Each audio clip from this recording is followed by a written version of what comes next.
Here are some of the stories making news at Sightings. After we aired a report about the existence of real-life flying saucers, Sightings received a fascinating letter from D. Robin Stowell of Milton Keynes, England. Mr. Stowell was alerting us to a startling footnote in an out-of-print book.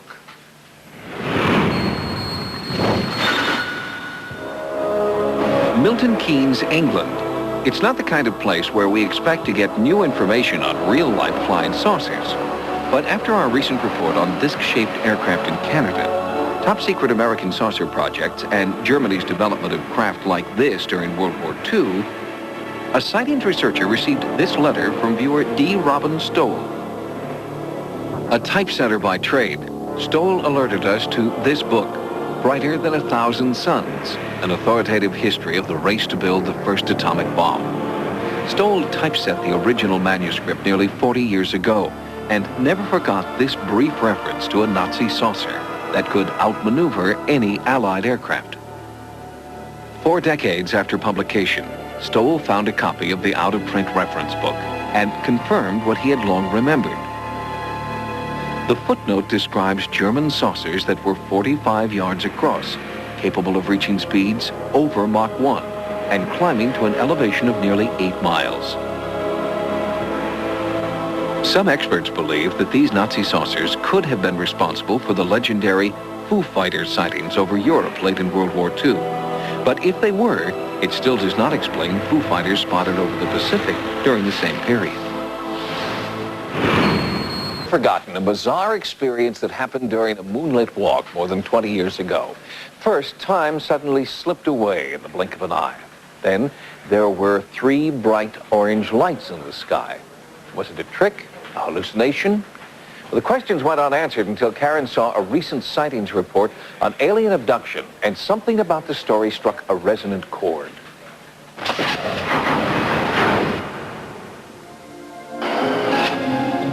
Memories of that moonlit night in 1975 were incomplete, but strangely compelling. An engaged couple on a family vacation steal away for a quiet drive through the north woods of Wisconsin. There's something strange about that ride that they can't figure out, yet. Back at the cabin, the couple stroll down to the lake. The night is clear, there's a bright star, but then it moves, and they realize this is no star. There was one star-like object. It was a little bit brighter than a star, kind of an orangey color that seemed to stand out from the others a bit. Just really didn't think anything of it at the time. But my focus kept going back and forth to that particular object. And after a while, I noticed some odd things about it. This bright orange star that was along the horizon of the trees on the other side of the lake zipped right to the top of our heads, and we looked up. The stargazing couple were Karen Klinger and Dennis Morawska, and what they saw would haunt them for more than 20 years. I think the best way I could describe the flight is like that of a dragonfly. It was just, it would zip here, stop, zip here, stop, zip, zip, zip, zip really fast. And I'm like, what are we watching? I was fascinated by it. I didn't want to stop looking at it. I was just glued to it. And we finally started calling my folks down from the cabin so they could watch. And my mother was a little scared. The whole family got down to the lake in time to see the single light split into 3, then rejoin as 1. It was a fascinating spectacle that drove one family member to try something illogical. Jenny's sister's boyfriend went into the house and got a large beam flashlight and flashed at the UFOs 3 times. Suddenly they just completely disappeared. And about maybe a couple of seconds later, they flashed back at us the same amount of times as we had flashed at it. After a few minutes of this strange communication, everyone reached the same impossible conclusion. By this time, we knew we were watching something that we had no explanation for. It was really strange and definitely appeared to be intelligently controlled. The bizarre communication went on for half an hour. Then, in less than the blink of an eye, the UFO was gone. The encounter had a profound effect, but Karen and Dennis wouldn't know just how profound for another 2 decades. By then, they had married, had a son, and an acrimonious divorce. In fact, in 1994, they were barely speaking when Dennis and Karen met to exchange custody of their son. Well, this particular evening, he got out of the car probably for the first time that he'd talked to me face-to-face in a year. And he knocks on the window of the car. And the first thing that comes out of his mouth was, "Have you ever considered hypnosis?" And I said to him, I said, "You saw that program." The program was Sightings, and our report on the abduction experience of 4 men camping in the Allagash wilderness of northern Maine. They too had seen a UFO in the sky. Like Karen and Dennis, they had used a flashlight to signal the spacecraft, and most importantly of all, the Allagash 4 had missing time. A roaring fire they had left just minutes before was now nearly out. Karen and Dennis, divorced and barely speaking, watched the report in different homes, but had the same revelation at the same moment. They too had had missing time.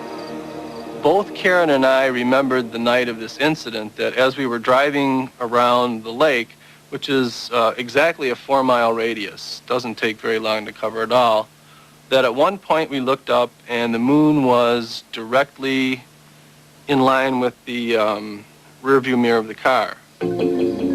And by the time we got back to the lake, which shouldn't have been very long, the moon was setting. It never occurred to me until that moment that there could possibly be some missing time involved. I felt sick.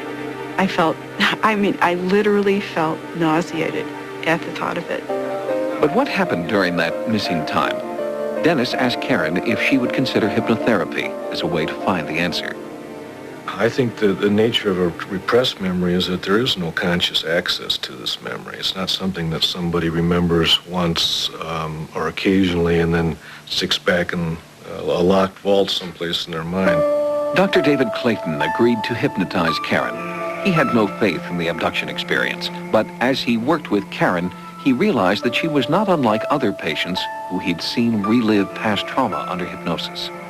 Karen was recalling a very intense white light that approached the vehicle that she and her former husband were in at the time.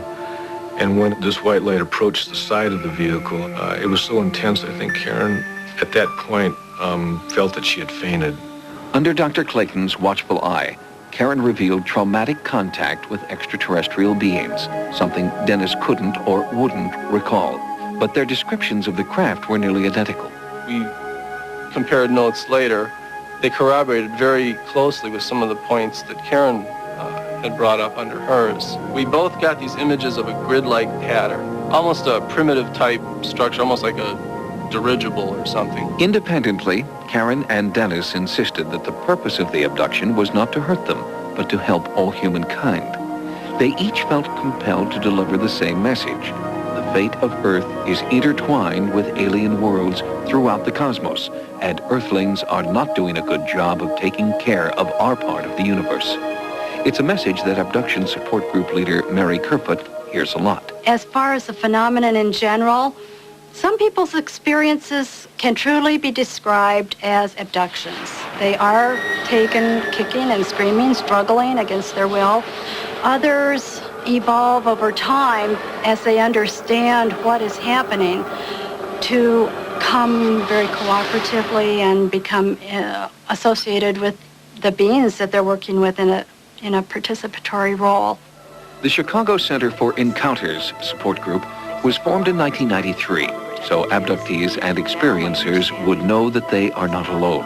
It's enormously exciting for the members of our support group to compare experiences, because as soon as you find someone who has some aspect that is similar or exactly like yours, you feel much more validated.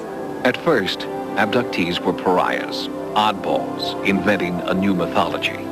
But after 3 decades, the phenomenon is not going away because, abductees insist, alien contact is a reality. If you feel that this has happened to you, by all means, do whatever it takes to uncover the information, because it's worth the risk. Just as she was reassured after watching our Allagash abduction report, Karen Klinger hopes that her personal story will encourage more people to come forward, or at least to seek help from a certified professional hypnotherapist, or from one of the hundreds of support groups forming around the world. When a fascinating string of unidentified flying objects appeared in the sky over South Korea, Sightings was the first to report on the UFO's connection to other strange craft spotted in Mexico and the United States. Well, now, almost a year to the day later, a new UFO over South Korea has been caught on tape. It was a little over a year ago when this astonishing amateur video captured a UFO being sighted all over Seoul, South Korea. The craft was either breaking apart or replicating itself, a rare phenomenon known to ufologists as a cluster UFO. Right now, each ball seems to be about 100 feet in diameter and 10,000 feet in the air, moving at 700, 800, 900 miles an hour. We think it's probably not a weather balloon that's become untethered. We think it is probably not a military project. Computer analysis seemed to indicate that this was the brainchild of advanced technology, not a freak of nature. It was only the third time in history that a cluster UFO could be analyzed. Sightings found rare tape of a cluster over Utah in 1952 and over Mexico City in 1992. Ufologists Lee and Brett Elders began studying the clusters after they witnessed the Mexico City UFO. We've seen this before. This is not new to us. In October of 1992, we saw our first cluster. Almost a year to the day after Sightings' initial report, we received a new video and a warning that Korea was on edge. Many citizens are reporting in with sightings of a new, unidentified craft, and the general consensus is that this is the beginning of a new flap. The latest videotape shows a UFO very different from the cluster of last year. It streaks above Seoul, flying perilously close to the city skyline. While the original Korean cluster UFO is generally recognized by ufologists as a true unknown, the new UFO has met with much skepticism, even within the UFO community. Sightings obtained the new video for an exclusive U.S. analysis. Jeff Sainyo is chief video analyst for MUFON, the world's largest UFO research group.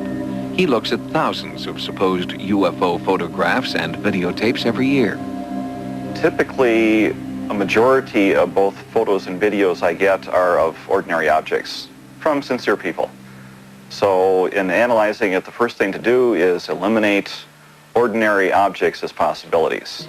Sainyo spent more than 3 days examining the new Korean UFO. What we see in this footage from Korea is a very distant shot. You do have a reference object in there. It's a cable hanging off of a construction crane. Fairly out of focus. And also you can see the UFO here. So you can assume that it's also out of focus. Really hard to make out there.